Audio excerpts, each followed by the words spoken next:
അച്ഛൻ ടീച്ചറെ നേരത്തെ അറിയൂ? എന്നിട്ടാണോ ഒന്നും മിണ്ടാതെ പോന്നെ? അത് പിന്നീടാവാലോ.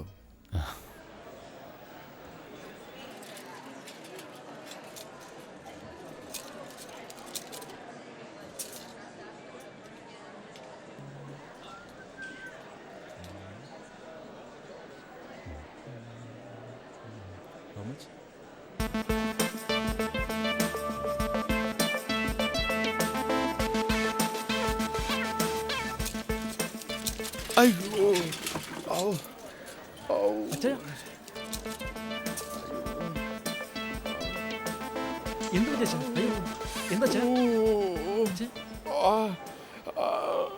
അച്ഛായ, ഇന്നലെ ടീച്ചർ വിളിച്ചിരുന്നു.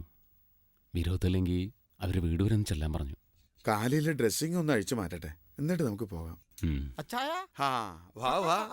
കേറിയിരിക്കടോ. എന്റെ കോജരാജാവേ, ഞാൻ എന്തായി കാണുന്നു? ഇത് വലിയ മുറിവാണല്ലോ അച്ചായ. ഏയ് ഒന്നുമില്ലടോ, ചെറിയ മുറിവാ. മുറിവ് ഏതായാലും മുറിവ് തന്നെയല്ലേ?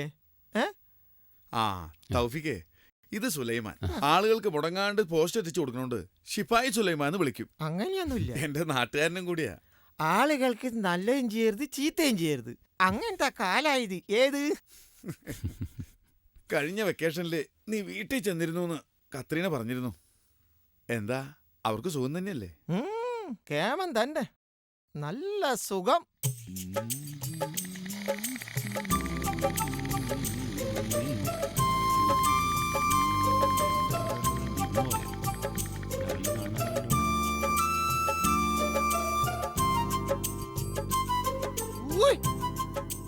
കത്രീനോ, മീനൊന്നും വേണ്ടേ? ഏയ്, ആളൊന്നും മൊഞ്ചായിണ്ടല്ലോ. വാ വാ വാ. ഇന്ന് മീനൊന്നും വേണ്ട. നിന്റെ പടച്ചോനെ എന്തു പറ്റി? ചേഞ്ച് ആയിക്കോട്ടെ എന്ന് കരുതി ചിക്കൻ വാങ്ങി. ചെക്കനോ? ചെക്കനല്ല, ചിക്കൻ, കോഴി. അത് ശരി. ഇതെവിടെ വെച്ചിട്ടുള്ള സാധനം? ഇതാ, ഇതെന്റെ ഒക്കെ ഫ്രീയാ. ഇതിപ്പോ എത്രാമത്തെ ഫ്രീയാ? അതൊന്നും ഇപ്പൊ നോക്കണ്ട, അതെല്ലാം കൂടി ഞാൻ ഒരുമിച്ച് വാങ്ങിക്കോളാം. കണ്ണൊക്കെ അറിയില്ലേ?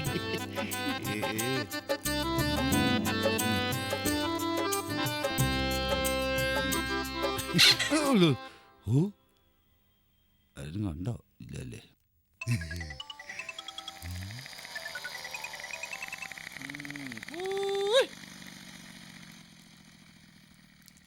ഹലോ, ആരാ? 2 മീൻ അധികം താടോ. ജപ്പാനിൽ സുനാമിയാ, അനക്ക് മനസ്സിലായ? അവരനക്ക് ഈ തൊലിയൊളിപ്പുള്ള പെണ്ണുങ്ങളെ കാണുമ്പോ സുനാമി ഒന്നുമില്ലല്ലോ. അനക്കും തരും ഞാനൊരു സുനാമി.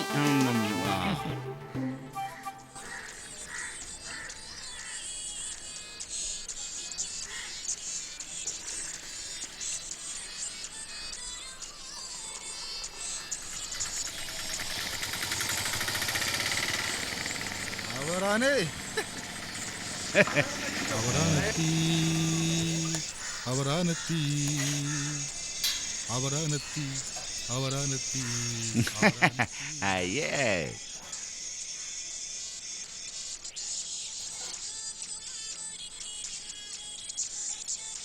ഓ, ഒരു വിത്തൗട്ട് പോയാ.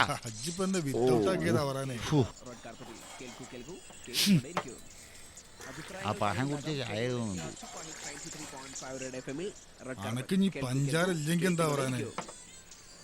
അല്ല പറയാനേ, നമ്മുടെ കത്രീന്റെ വീട്ടില് സ്ഥിരമായിട്ട് മീൻ കൊടുക്കണ ഇജ്ജാണെന്ന് പറഞ്ഞിട്ട്. എടാ, അപറാന്റെ അയിലെ പറ്റി അനക്കൊല്ലോ അറിയോ? എന്താ, അനക്ക് 2 കിലോ വേണോ? ഞമ്മക്ക് വേണ്ട, അനക്ക് തരണില്ല. പിന്നെ എന്റെ കത്രീനെ കൊടുക്കാൻ മീൻ ഉണ്ടാവോ? അല്ല, നമ്മുടെ കത്രീന്റെ വർഗീസേ അടുത്ത ആഴ്ച ഗൾഫിൽ നിന്ന് വരുന്നുണ്ട്. അച്ഛനും ഞാൻ എന്നിട്ട് വരൂ. ഇനിയിപ്പോ അവറാന്റെ അയിലപ്പം എവിടെ കൊടുക്കാവോ?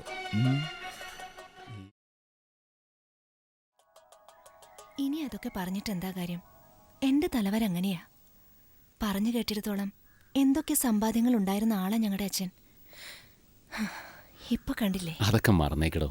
പഴയത് ഓരോന്ന് ആലോചിച്ച് മനസ്സ് നശിപ്പിക്കണ്ട വെറുതെ. മനസ്സിലുള്ളതൊക്കെ ഒരാളോട് തുറന്നു പറഞ്ഞാ അതിന്റെ പകുതി ഭാരം കുറയും എന്നല്ലേ? വർഗീസേറിന്റെ കാര്യം അറിയില്ല നിനക്ക്? എന്നോട് സങ്കടങ്ങൾ പറയാറുണ്ട്. പക്ഷേ അതിലൊന്നും നിങ്ങളെയോ നിങ്ങളുടെ അച്ഛനെ കുറിച്ചോ ഒന്നും സ്പർശിക്കാറില്ല. മറിച്ച് നാട്ടിൽ പോകണം, കത്രീനയും കുട്ടികളെ കാണണം, ഈ ഒരു ചിന്ത മാത്രമേ അയാൾക്കുള്ളൂ.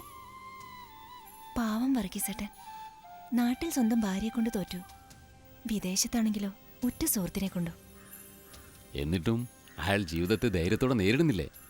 ഉം.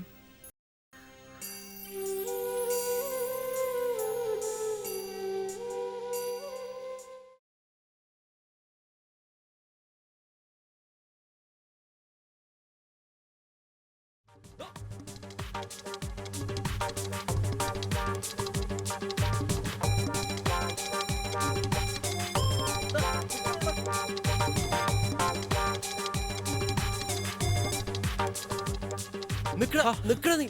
എടാ നീ നിന്നോടെ. എന്താ എന്താ എന്താ മിഥുൻ, എന്താ പ്രശ്നം? ഞങ്ങൾ തമ്മിലുള്ള പ്രശ്നം നിനക്കറിയാലോ. എന്നാ പുതിയതൊരെണ്ണം കൂടി ഉണ്ടായി. എന്താ അത്? നമ്മുടെ അച്ചായനെ സൈക്കിൾ കൊണ്ട് ഇടിച്ചതേ ഈ മഹാനാ. എന്താ മൂസേത്? അത് പിന്നെ ഹേയ് അതെ, ഇത് നാട് വേറെ മക്കളെ. നിങ്ങളിങ്ങനെ നടുറോട് കിടന്ന് തല്ലുകൂടിയിട്ട് കാര്യമില്ല. നമ്മുടെ കുടുംബ പട്ടിണിയാവും. വാ നമുക്ക് പോവാം. വാ വാ നടക്ക്. എങ്കിൽ ശരി, സമയം കിട്ടുമ്പോഴൊക്കെ ഒന്ന് വിളിക്കേ. എനിക്ക് വീട്ടിലൊരു ഗസ്റ്റ് ഉണ്ട്.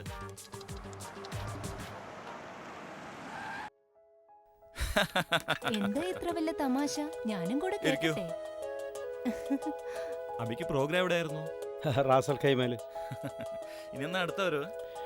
ഈ മനുഷ്യനൊക്കെ അനുഗ്രഹിക്കണം നമ്മളെ. അടുത്ത പ്ലാൻ ചെയ്യുന്നുണ്ട്. അതെ, 17-നാണ് മോളുടെ കല്യാണം. ഓ, ഞാനതങ്ങ് മറന്നു. അല്ല, മോളെവിടെ? മോള് കല്യാണം ക്ഷണിക്കാൻ കൂട്ടുകാരുടെ അടുത്ത് പോയതാ. എന്താ അല്ല, വേണ്ട വേണ്ട വേണ്ട. അല്ല, കഴിക്കും, ഞാൻ എടുത്തോളാം. ഭക്ഷണം കുറെ ഉണ്ടാക്കി തന്നു, അത് ബുദ്ധിമുട്ടി.